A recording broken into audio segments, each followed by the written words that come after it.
With King Kong vs. Godzilla being a resounding success for Toho, the studio wasted no time repeating the formula, deciding once again to pit Godzilla against another well-known adversary. This time, however, they had their own roster of monsters to choose from, and without a doubt, the most popular one at the time was Mothra, who was hot off the success of her own film, and so birthed Mothra vs. Godzilla, a film that has long been considered a high point of the early Showa-era Godzilla films.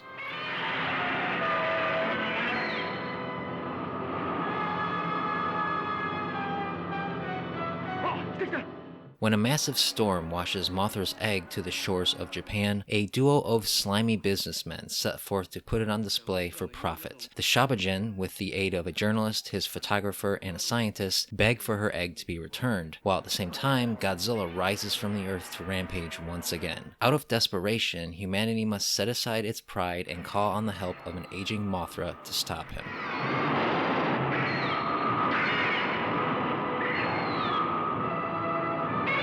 Mothra vs. Godzilla is a more serious-minded film than its predecessor, reining in the goofiness in favor of a more earnest, meaningful experience. This is not to say that the film doesn't have its levity, but it achieves a balance between the campy and the sincere. Godzilla is back to being a pure villain again, and aside from a few clumsy moments, he's almost on par with the original, pushing his way through every plan the military has, further reinforcing how unstoppable and invincible he really is.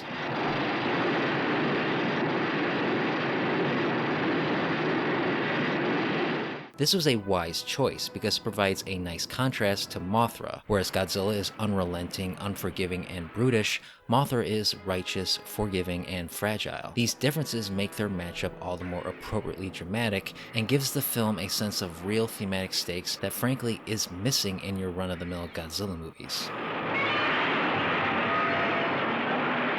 There's also a great cast of characters here, and many of them are played by veterans of the franchise. Akira Takarada returns for the first but certainly not the last time, as does Hiroshi Koizumi and Kenji Sahara, this time playing against type as the villain. Newcomer Yuriko Hoshi makes a great first impression as the plucky photographer Junko, and Emi and Yumi Ito return as the Shabagen, lending their voices to some genuinely captivating songs.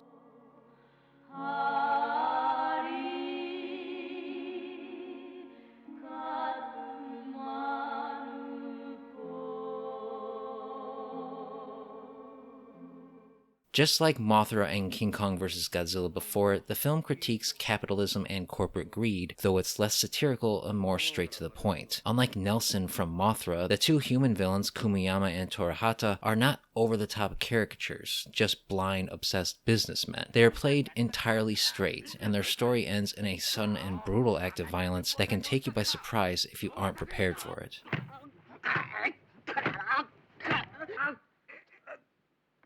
Ishiro Honda is at the top of his game here, as is Eiji Tsuburaya and Akira Ifukube, and together the two of them push the art of tokusatsu to new heights. The direction is thoughtful and brisk, the special effects legitimately great, and Ifukube's score proved so influential it continues to be reused to this day. The battle between Godzilla and the adult Mothra is the highlight, and while brief, it's visceral and surprisingly realistic. Mothra tries her best to keep Godzilla on the defensive, but all it takes is one blast of his atomic breath to take her down.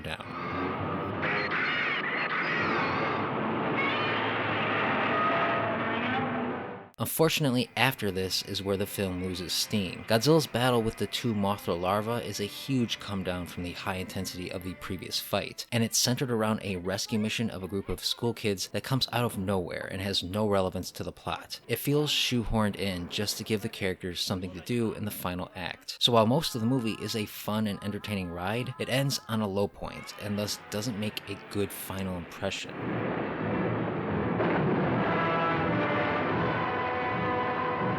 Admittedly, Mothra vs. Godzilla doesn't do much new. In fact, it outright copies the formula that had been used in prior films. What it does do, however, is further refine the elements that make up that formula into a better, more cohesive whole, and in this way it became the gold standard for all the films that followed. Despite suffering towards the end, for the most part, it is an exceptional monster movie, and a classic of the kaiju genre.